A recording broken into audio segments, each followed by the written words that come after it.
Erev Tov. Alors on a un shiur spécial ce soir, les Louis Nishmat, Yehoshua ben Shlomo Chayoun, Bezrat Hashem avec la Seouda qui va suivre.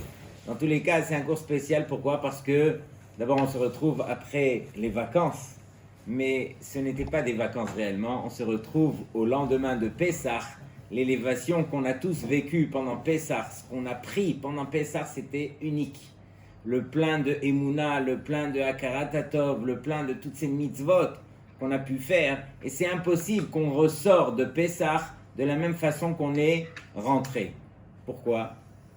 Parce que Pessah, soit on a traversé Pessah, soit c'est Pessah qui nous a traversé. Et quand Pessah nous traverse, alors vadaï que on est un autre, on change complètement. Mais on doit réaliser que Pessah, c'était quoi? C'était cette belle lumière que Akadosh Baruch Hu nous a accordée de façon gratuite. De même que les Béné Israël dans le désert, ils n'ont rien demandé. Akadosh Baruch Hu s'est dévoilé à eux au travers des miracles et des prodiges, au point même d'ouvrir la mer. Alors, ça ressemble quelque part à ce machal du bébé qui est à l'intérieur du ventre de sa maman. Ner Dalouk al-Rosho. Il a un malach qui va lui enseigner toute la Torah Kula à l'intérieur du ventre de sa maman de façon gratuite. Alors, sa maman le nourrit. Il ne fait rien de lui-même, il reçoit tout de façon gratuite. Arrive le moment où ce bébé va sortir du ventre de sa maman. Quelle est la première chose qu'on lui demande de faire? On lui demande de faire un effort.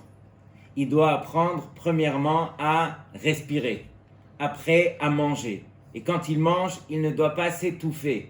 Et ainsi de suite. Et la Gemara nous dit que ce bébé, pendant 30 jours, il est considéré Nefel.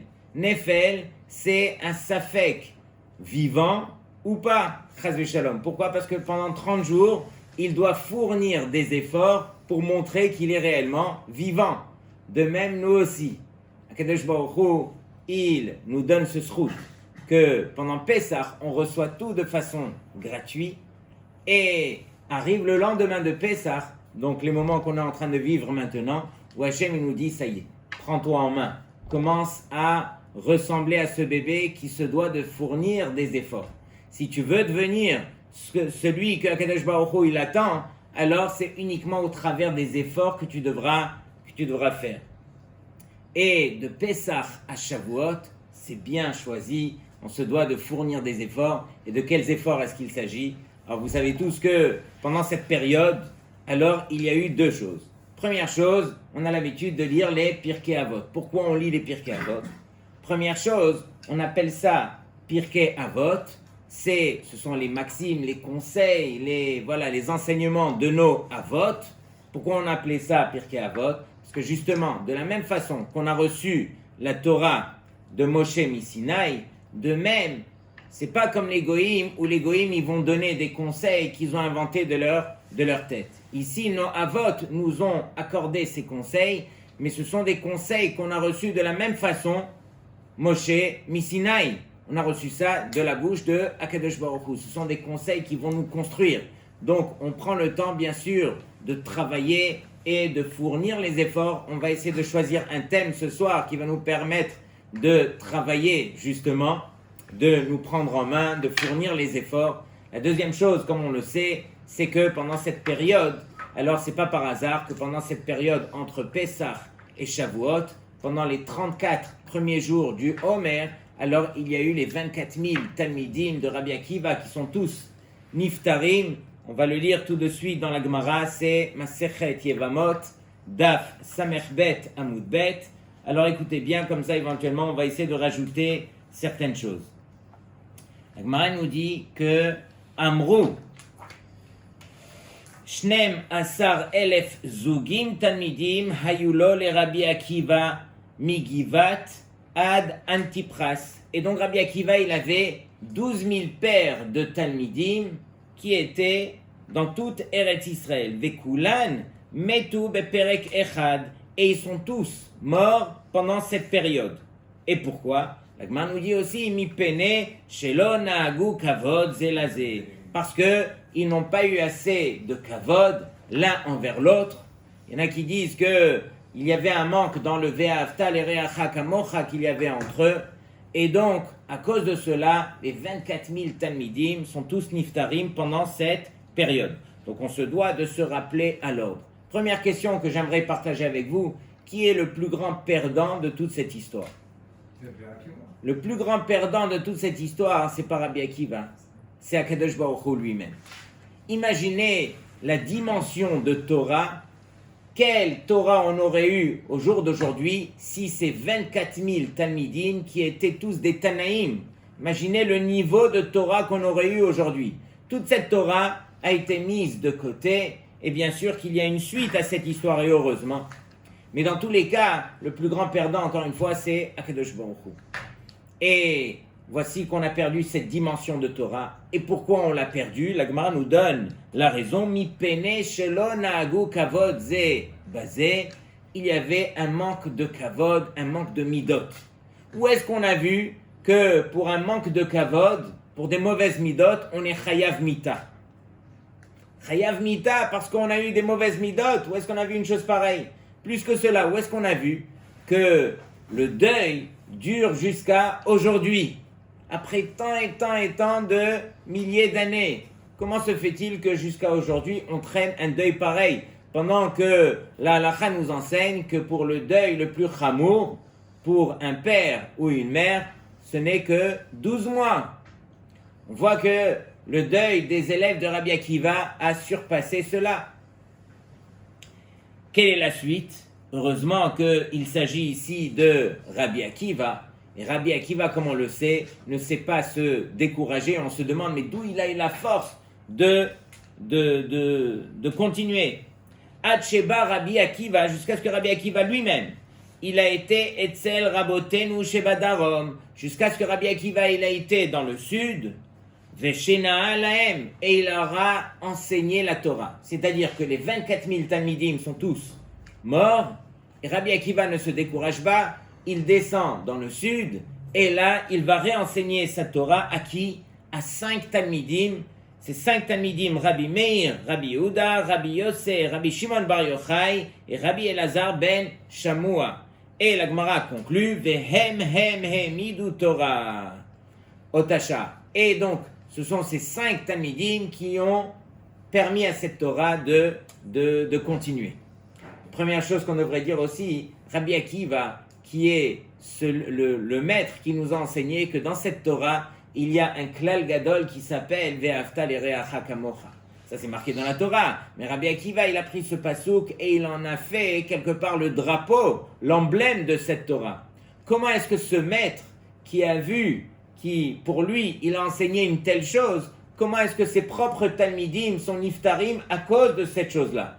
Il y avait un manque dans le Ve'ahavta l'ereacha kamocha entre les talmidim, et c'est ça ce qui a causé leur mort. Mais le maître qui lui enseignait cette chose-là, comment est-ce qu'il n'a pas pris ses talmidim, il leur a pas fait le reproche, et ainsi de suite? Comment est-ce qu'une chose pareille a pu arriver? Il y en a qui disent que Rabbi Akiva, lui, c'est une fois que les 24 000 talmidim qui sont niftarim, que là il a pris la leçon et il a dit Klal Gadol Batorah Ve'ahavta l'ereacha kamocha. Donc c'était la leçon qu'il a tirée de ce qui s'est passé. Mais nous, on va essayer, Bezrat Hashem, à la fin, de trouver un autre tiroutz pour essayer de répondre à cette question. Donc encore une fois, plusieurs questions pour essayer de comprendre un petit peu qu'est-ce qui se passe ici. Alors vous connaissez bien sûr la Gemara dans Masechet Shabbat. On va essayer de la voir ensemble. Dans Masechet Shabbat, alors il y a le Maaseh avec le Goy qui arrive devant d'abord Shammai. Mais regardez bien les mots. Donc le Goy, il dit à Shammai, Gayereni almenat shete lamedeni kol haTorah kula kshani omed al regel achat.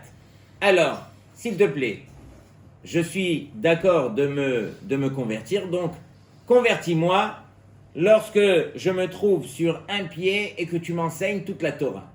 Donc, bien sûr, Shammai, alors dahafo be'amat habinyan. Il a repoussé, Shammai l'a repoussé, il lui dit, mais est-ce qu'on peut enseigner toute la Torah sur un pied? Ici, on parle ici d'un goy qui n'est pas en train de s'amuser, qui est vraiment très sérieux, qui veut réellement se convertir.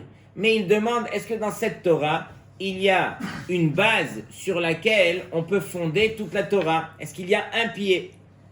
Et Agav, c'est vrai que on a vécu Pessah, qui fait partie des Shalosh Regalim. On n'appelle pas les Regalim par hasard. Regalim, ce sont les pieds. Chacune de ces fêtes nous permet d'avancer, comme les pieds qui nous permettent d'avancer.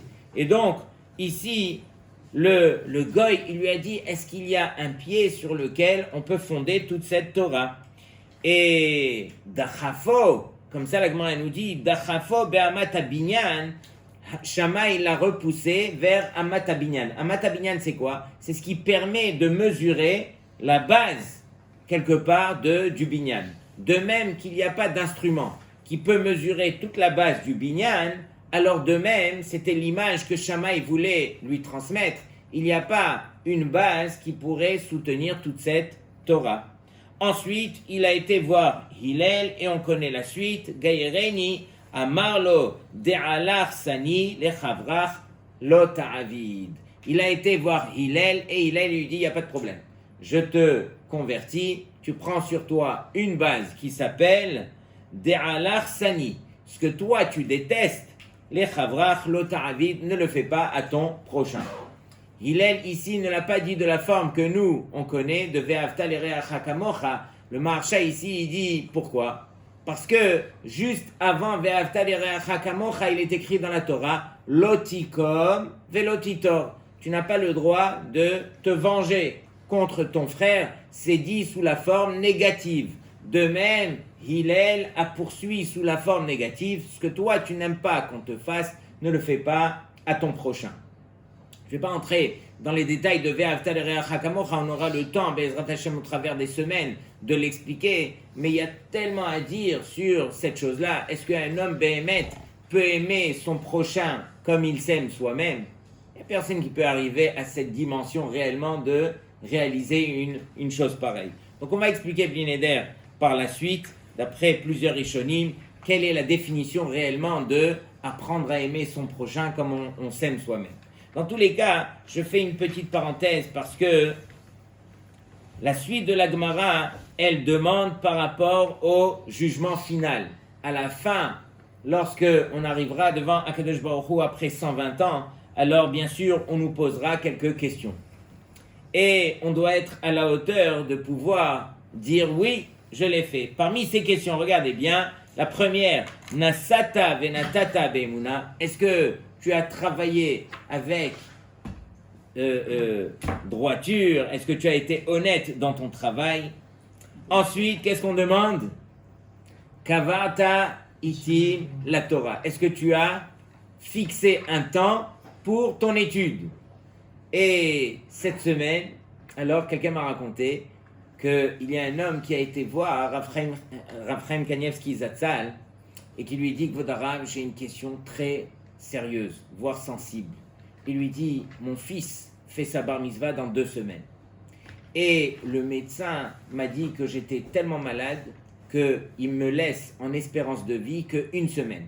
Est-ce qu'on a le droit de devancer la bar mitzvah de mon fils pour que je puisse la vivre de mon vivant? Et le Rav, il lui dit, tu vas prendre sur toi, Kavata itim la Torah, tu vas prendre sur toi un temps fixe de Torah, et Be'ezrat Hashem, tout ira bien. Il lui dit, mais Kvod Harav, moi je suis Avrech, j'étudie la Torah toute la journée.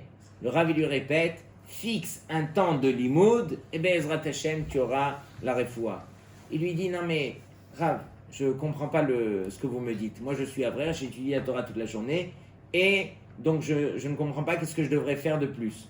Le Rav lui répète, tu prends sur toi un temps fixe. Ça veut dire, un Avrech, c'est vrai qu'il étudie la Torah toute la journée, mais lorsqu'il y a un cas de force majeure, lorsqu'il y a un problème, lorsqu'il y a une naissance, lorsque de n'importe quelle façon, alors il n'a pas pu faire, il n'a pas pu aller au collège, donc quelque part il se rend patour. C'est pas ça qu'avata itim la Torah.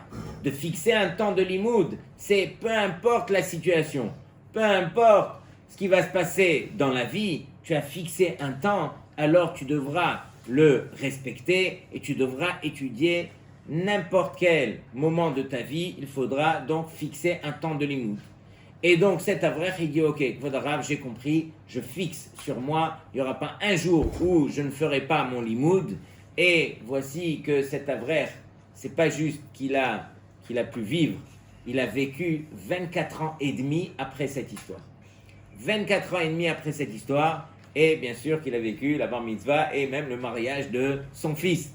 Tout ça pour dire, c'est ça qu'avata itim la Torah. On revient à nos moutons.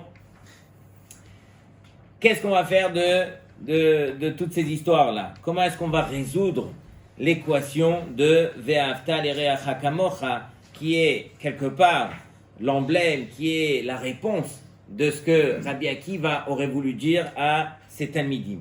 Et donc, ce que nous, on va essayer aussi de comprendre, c'est pas par hasard que toute cette histoire s'est déroulée justement entre Pessah et Shavuot. Pourquoi est-ce que Behemet, Akadosh Baruch Hu, il a fait en sorte que tous les Talmidim de Rabbi Akiva, ils partent justement à ce moment-là, entre Pessah et Shavuot. Qu'est-ce qu'il y a eu entre Pessah et Shavuot qui a causé que les 24 000 Talmidim doivent tous disparaître à partir de ce moment-là? Donc, il faut essayer de comprendre un petit peu qu'est-ce qu'on va reprocher à l'autre. Lorsque les Talmidim étudiaient la Torah, alors on se demande, mais quoi, Rabbi Akiva, toi, tu n'as pas vu qu'il y avait un manque dans ce Ve'ahavta l'ereacha kamocha, pourquoi est-ce que tu n'as rien dit? Et sur cela, on rebondit. Regardez bien les paroles de la Gemara. La Gemara nous dit qu'il y avait 12 000 Zougim, il y avait 12 000 pères de Talmidim. Pourquoi la Gemara ne dit pas qu'il y avait 24 000 Talmidim chez Rabbi Akiva? Elle dit il y avait 12 000 pères de Talmidim. Parce que Rabbi Akiva, lorsqu'il rentrait au Beth Midrash, et combien de Beth Midrashot il avait pour pouvoir contenir 24 000 Talmidim, c'est inimaginable. Je me rappelle, il y a une année, peut-être Jonathan, tu étais avec nous, on a été à New York, on a été visiter Lakewood, parmi les plus grands yeshivot au monde. On arrive là-bas, il y a plus de 6000 étudiants parmi les Bachurim, Avrechim, tout ça, tous confondus, mais il y a plusieurs Baté Midrashot pour permettre à 6000 Talmidim, voilà, de pouvoir rentrer. Et juste une petite parenthèse, lorsque on rentrait, alors les Avrechim à l'extérieur, ils déposaient leur voiture. Et j'ai dit aux étudiants, mais regardez dans la voiture. Et tout le monde a regardé dans les voitures, et dans les voitures, il y avait la clé dans le contact. Et pourquoi les gens ils laissaient la clé dans le contact? On va leur voler leur voiture. Mais non, on est dans une ville d'abord de Torah. Et dans une ville de Torah, alors c'est d'abord les Midot. Et donc, chaque Avrech, il laissait la clé. Parce que si, toutefois, il y avait un Avrech qui avait un rendez-vous, ou de n'importe quelle façon il devait partir, et que sa voiture est bloquée la sienne, alors au moins il laissait la clé dans le contact pour qu'il puisse faire sortir et voilà, qu'il ne dérange personne et qu'il n'y ait pas de bitoul Torah. Mais imaginez combien de voitures on a vu avec la clé dans le contact. Bien, Inara, c'était le moussa pour lui-même. Mais tout ça pour dire que on a vu plusieurs Baté Midrashot, si je me rappelle bien, il y avait 5 ou 6 binyanim pour contenir 6000 personnes. Imaginez 24 000 Talmidim de Rabbi Akiva. On n'a pas idée. Et donc Rabbi Akiva, lorsqu'il rentrait au Beth Midrash, la Gemara nous dit qu'il les voyait par Zougim, par Zougot, par couple. Ils étaient en Chavrutot. Et du fait qu'ils étudiaient en Chavrutot, alors on ne pouvait pas voir qu'il y avait un manque dans ce Ve'ahavta l'ereacha kamocha. Quand on étudiait à deux, alors bien sûr, on arrive à partager, on arrive à s'entendre. Et donc pour Rabbi Akiva, alors de l'extérieur, ces Talmidim étaient entiers, ils étaient bien entre eux. Mais le problème, c'est que peut-être qu'à deux, ils étaient bien, même à 10. Mais les 10 qu'ils étaient, alors ils repoussaient les 10 autres, et ainsi de suite. C'est pas parce qu'on est bien uniquement entre nous que ça y est, c'est la réponse pour tout. On doit apprendre à être bien avec tous les béné Israël. Et ça demande un travail. Ne serait-ce que, imaginez, quelqu'un qui a besoin de se faire inviter. Et c'est vrai que c'est pas évident de recevoir à la maison des gens qu'on ne peut pas supporter, qu'on a du mal, qu'on s'entend bien avec les gens qu'on aime bien, mais les gens sur lesquels il faut fournir des efforts pour pouvoir les recevoir, sûrement que c'est ça ce que la Torah nous demande. Lorsque on parle de Achnasat Orchim, c'est pas pour les gens qu'on aime, pour nos amis, pour la famille. Je pense qu'on n'a pas accompli la mitzvah de Achnasat Orchim à ce niveau. Quand est-ce que ça devient une mitzvah? Quand ça demande des efforts. quand on doit se tourner vers son prochain et fournir les efforts pour se dire, ok, je vais m'adapter à lui, je vais l'accepter tel qu'il est, je vais moi-même faire l'effort pour justement le recevoir. J'ai reçu quelqu'un à la maison hier soir qui m'a dit que récemment il a reçu quelqu'un à Shabbat. Il avait tellement rien qu'il a dû enlever sa veste pour la lui donner. Regardez comment c'est beau. C'est malheureux qu'il y ait des situations pareilles, mais c'est beau de voir des gens qui sont prêts, voilà, à s'adapter à la personne qui arrive chez eux et voilà, et de leur donner ce qu'ils ont besoin. Et donc quelque part, ici, Rabbi Akiva, alors il a été témoin d'une chose qui était terrible. Arrête, les 24 000 Talmidim ne sont pas morts d'une mort n'importe laquelle par hasard. Ils sont morts de Askera. Askera, la Gemara nous dit qu'il y a 903 morts possibles sur Terre. Ça, c'est la pire des morts. C'est en français diphtérie. Ça commence par le cou, ça étouffe et ça descend dans les entrailles, lo alenu. Et il y en a qui disent que Askera, ce sont les lettres du mot cancer en français. Tout ça pour dire que c'était vraiment une mort qui n'était pas venue par hasard. Et donc, quelque part, on pointait du doigt quelque chose que les élèves avaient fait. Et on se demande, mais pourquoi tirer jusqu'à aujourd'hui donc ce deuil? Qu'est-ce qu'ils ont fait d'aussi grave qu'ils ont été chayav mita à cause d'une mauvaise mida? Sur cela, on explique que ici, le rôle de Rabbi Akiva était de transmettre la Torah. Que cette Torah, elle puisse aller de génération en génération. Mais imaginez que la Torah, lorsque vous ouvrez le Midrash, le Midrash nous dit que la Torah, elle commence par Chesed.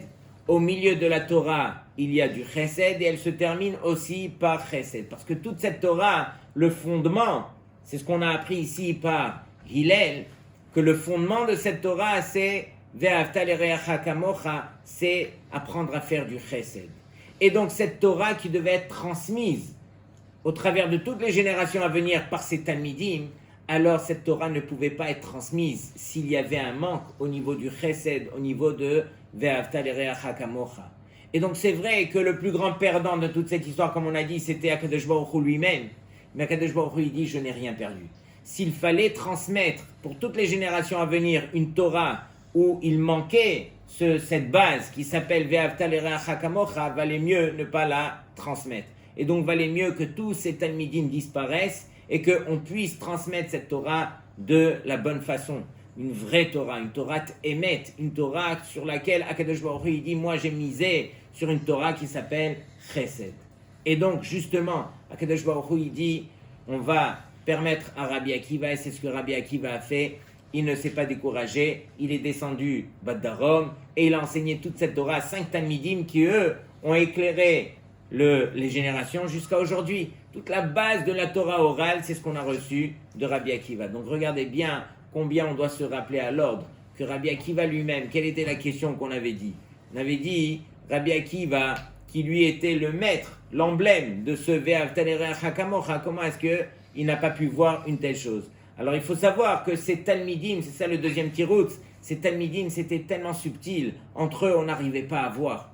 Mais Akadosh Baruch Hu, c'est lui qui regarde, c'est lui qui peut juger c'est quoi la véracité de cette Torah. Et donc du fait qu'il y avait un manque, alors ces Talmidim devaient disparaître. Et nous, tout ce qu'on doit essayer de réparer justement pendant toute cette période, c'est d'apprendre à se tourner vers son prochain, d'apprendre à réaliser d'abord qu'il y a un prochain et qu'on doit apprendre à se séparer de sa personne pour permettre à l'autre d'exister comme lui a besoin d'exister.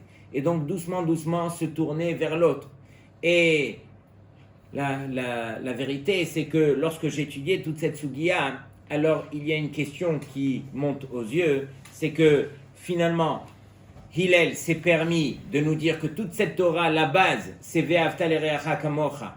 Ça, c'était la réponse de Hillel. Mais la vérité, c'est que cette Torah, elle comprend des mitzvot, Ben Adam la Makom et Ben Adam la Havero.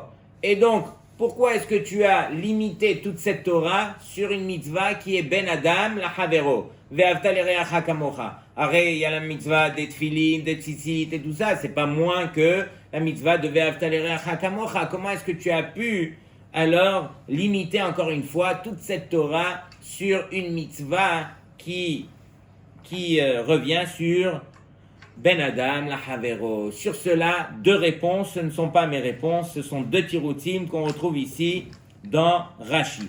Rashi nous dit que le rov des mitzvot de la Torah, alors elles ont attrait à Ben Adam, la Havero. C'est la raison pour laquelle il s'est fondé Hillel sur Ve'avta l'ereacha kamocha, parce que ça fait référence quelque part au rov des mitzvot de la Torah qui, elles, alors reviennent sur le Ben Adam, la Havero. Autre tiroutz, regardez bien, Rashi nous ramène un verset dans Mishlé. Shlomo HaMelech, il dit comme ça, Reacha verea avicha al ta'azov. Et Rashi nous dit, c'est quoi Reacha verea avicha? Rashi nous dit, c'est Akadosh Baruch Hu, c'est Akadosh Baruch Hu lui-même. Lorsque on parle de Ve'avta l'ereacha kamocha, alors c'est apprendre à aimer Hachem comme tu t'aimes toi-même. Sous-entendu que la façon qui te permettra d'arriver à Hachem, c'est uniquement si tu arrives à te rapprocher de ton prochain. C'est uniquement celui qui arrive à apprendre à aimer son prochain qui arrivera réellement à aimer Akadosh Baruch Hu. Hachem nous dit, c'est uniquement de la sorte que tu pourras te rapprocher de moi. Rapproche-toi de ton prochain et ensuite tu comprendras c'est quoi se rapprocher d'Hachem. Regardez bien combien cette base que Hillel nous enseigne, c'est ça toute la Torah Kula.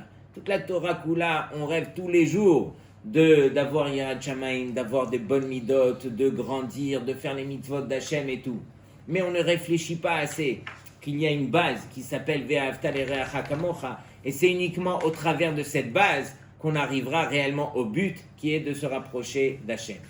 Donc Rabotai, c'est ça le message que je voulais partager avec vous ce soir, que Be'ezrat Hashem comprenne sur nous, Be'ezrat Hashem, de faire un réel travail pendant cette période entre Pessah et Shavuot. Et tout celui qui a des questions, des commentaires, n'hésitez pas, sur le site, vous pourrez les poser. Shabbat Shalom.